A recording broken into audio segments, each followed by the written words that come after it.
Hari ini saya akan membaca satu cerpen di dalam buku Belang Jingga hasil tulisan Alias Ismail yang bertajuk Jeruk Mangga. Mari sama-sama kita dengarkan. Cerpen pertama berbunyi, semua murid sekolah kebangsaan perlahan bergegas masuk ke kelas masing-masing. Amir berjalan perlahan-lahan ke dalam kelasnya. Perutnya masih terasa pedih. Kenapa ni? Bisik hatinya. Perutnya sakit seperti dicucuk jarum. Matanya berair ketika dia menahan sakit. Amir teringatkan jeruk mangga yang dimakan malam tadi. Dia mesti salah jeruk tu. Bisik Amir menahan sakit. Dia duduk di kerusinya. Dalam keadaan hatinya semakin gelisah. Pagi ini, Amir tidak bermain dengan kawan-kawan kerana perutnya sakit. Wajahnya murung sahaja. Kenapa dengan kau ni? Tegur Zul. Perut sakitlah, balas Amir. Itulah, kau makan banyak sangat. Ejek Zul. Bukanlah aku makan jeruk mangga malam tadi, sebelum tidur. Badan muka.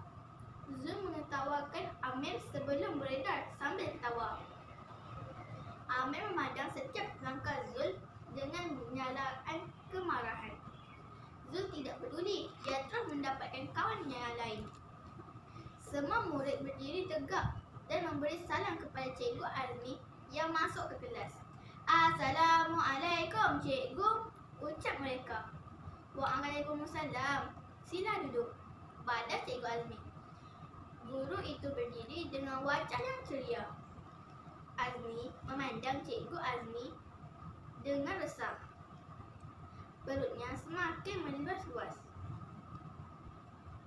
Macam mana ni? Bisik Amir kepada dirinya sendiri. Dia gelisah. Amir tidak senang duduk di kerusinya. Macam mana aku nak cakap pada cikgu? Katanya dalam hati. Amir mengeluh. Tahan sajalah, ujuk hatinya lagi. Dahinya mula berkerut-kerut menahan sakit.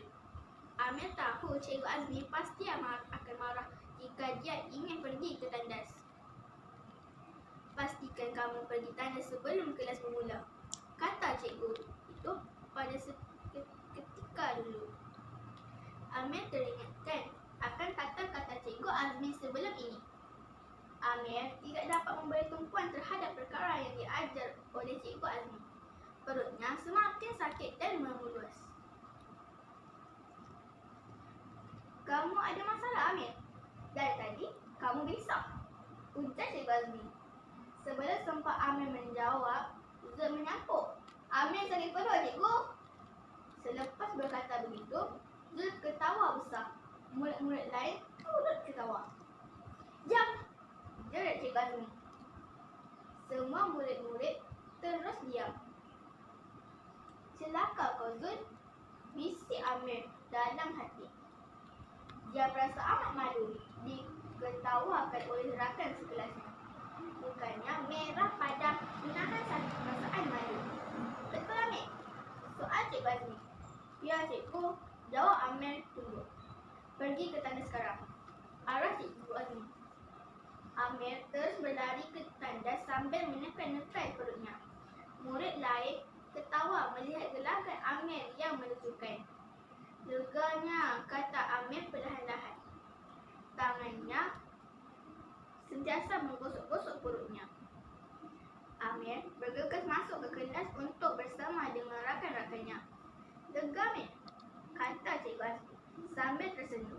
Murid-murid lain terus ketawa. Kita sama semula pelajaran kita, ujar Cikgu Azmi. Semua murid akur. Huruf vokal ada berapa murid? Soal Cikgu Azmi. 5, cikgu.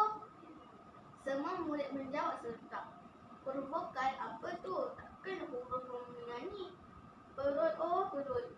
Ini semua kau punya pasal. Bisik Amir lagi. Amir selalu mendengar perkataan vokal di dalam rancangan-rancangan nyanyian di dalam televisyen. Cikgu Azmi mula mendengarkan lembaran latihan kepada murid-murid. Macam mana ni? Aku tak tahu. Keluh Amir. Hatinya semakin gelisah. Mesti Cikgu Azmi akan marah kalau tak siap. Bisik hatinya lagi.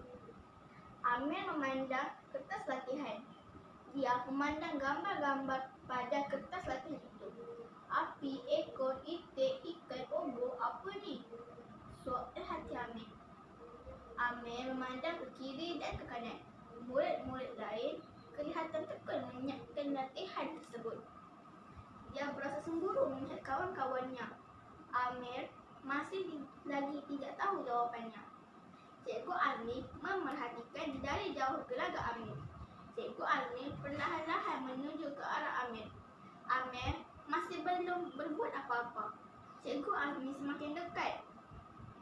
Amir semakin resah. Hatinya berdebar-debar. Dia tidak tahu perkara yang mungkin berlaku ke atas dirinya. Mukanya pucat kerana takut. Amir, kenapa kamu ni? Tanya Cikgu Azmi. Amir diam. Dia berasa takut. Cikgu Azmi bertanya perkara yang sama. Amir tunduk memandang lantai. Amir menjawab dengan terketak-ketak. Cikgu, saya tidak tahu, katanya. Cikgu Azmi duduk di sebelahnya. Amir semakin bimbang. Jantungnya berdegup kencang. Cikgu Azmi menggosok belakang Amir sambil berkata, Amir, kita mesti jaga perut kita. Berhati-hati apabila makan. Kalau kita sakit, kita akan ketinggalan banyak perkara. Amir tunduk mendengar nasihat itu. Dia sedar akan kesilapannya.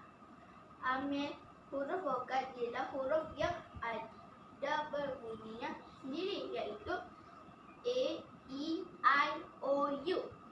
Terang Cikgu Azmi sambil membunyikan setiap huruf vokal. Oh, macam tu. Ingatkan guru yang boleh menyanyi. Bisik hati Amir. Barulah Amir faham tentang huruf vokal.